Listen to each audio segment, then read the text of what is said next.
Sanibonani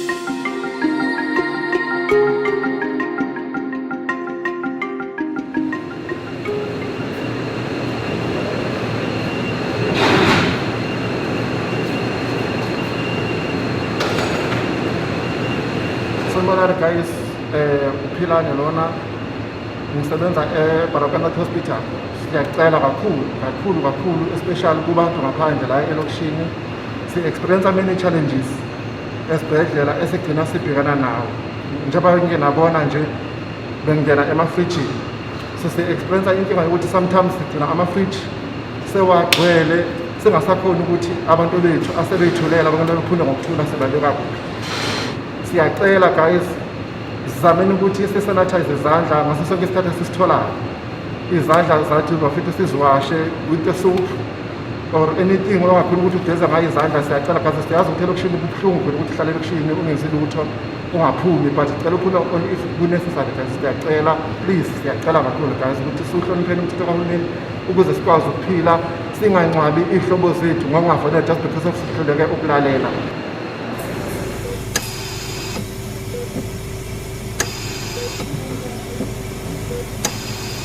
The second wave that we are seeing now is much worse than the first time.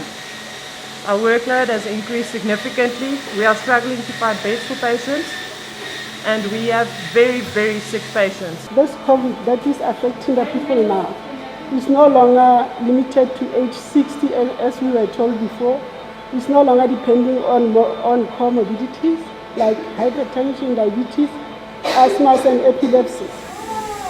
There are a lot more younger patients that are coming in that are very ill.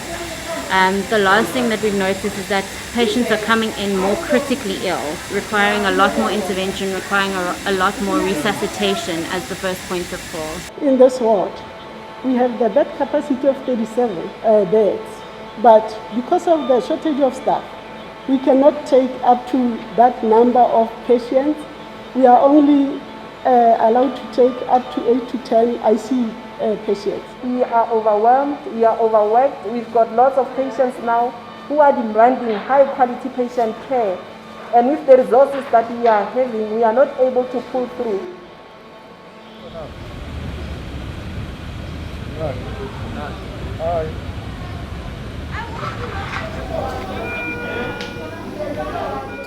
We go up and down the hospital trying to fight this spread of this virus, but people won't listen to what they have been told. They think that the president is stopping them from having fun while he's trying to protect their own lives. This is the pandemic that we are facing nationwide and as the whole world. This is not just happening here in South Africa only, but it's happening all over the globe.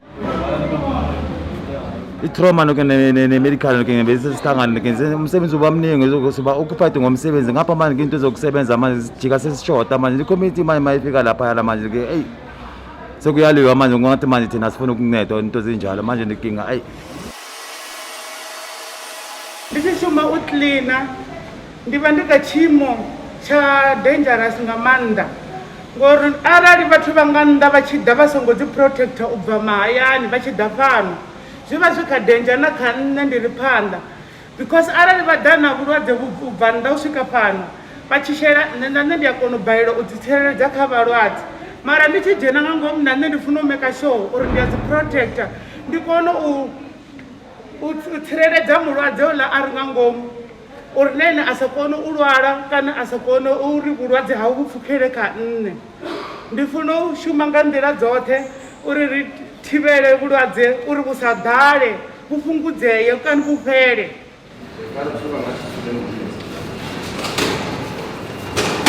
A few days before this patient entered our hospital, he must have been out there at his home, mixing with neighbors, family, friends. He did the lonely long walk down the COVID corridor. And the only people that were there for him were healthcare workers.